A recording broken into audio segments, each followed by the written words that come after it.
ఇవాల్టి కథ తెలివైన వాడు. విదర్భరాజుకి తాను చాలా తెలివైన వాడినని భ్రమ ఉండేది. అందువల్ల ఆయన అప్పుడప్పుడు సభికుల్ని అర్థం పర్థం లేని ప్రశ్నలు అడుగుతూ ఉండేవాడు. ఒకసారి ఆయన సభికులతో, ప్రపంచంలో అందరికన్నా తెలివైన వాడెవరో చెప్పగలిగిన వాడికి 1000 వరహాలు బహుమానమిస్తాను అన్నాడు. చాలామంది రాజు పేరు చెప్పారు. పేరు చెబితే చాలదు, ఉదాహరణలు కావాలి అన్నాడు రాజు. అప్పుడు విదూషకుడు లేచి, చిన్నప్పుడు మా నాన్న ఒకసారి నాతో, ఒక ప్రశ్నకు జవాబు చెప్పగలవాడే ప్రపంచంలో అందరికన్నా తెలివైన వాడనిపించుకుంటాడు అని చెప్పాడు. రాజుతో సహా అందరూ కుతూహలంగా ఏమిటా ప్రశ్న అని అడిగారు.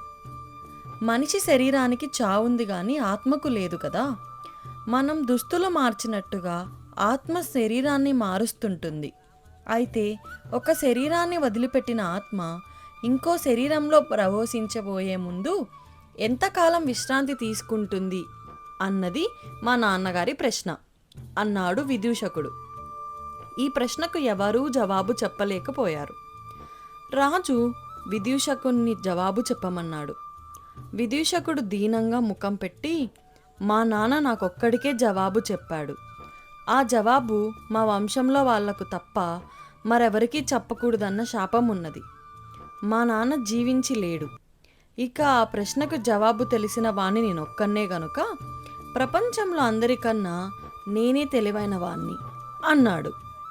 రాజు కోపంగా, నీకన్నా తెలివైన వాళ్ళే లేరా ప్రపంచంలో అన్నాడు.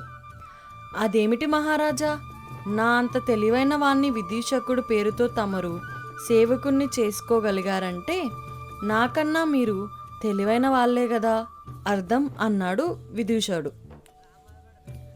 ఈ మాట విని రాజు సంతోషపడి విదూషకుణ్ణి తెలివిగల వాడివని మెచ్చుకొని 1000 వరహాలు బహుమతి ఇచ్చాడు. కథ సమాప్తం. ఈ కథ మీకు నచ్చినట్లయితే లైక్ చేసి, షేర్ చేసి, సబ్స్క్రైబ్ చేయండి, కమెంట్ రాయండి.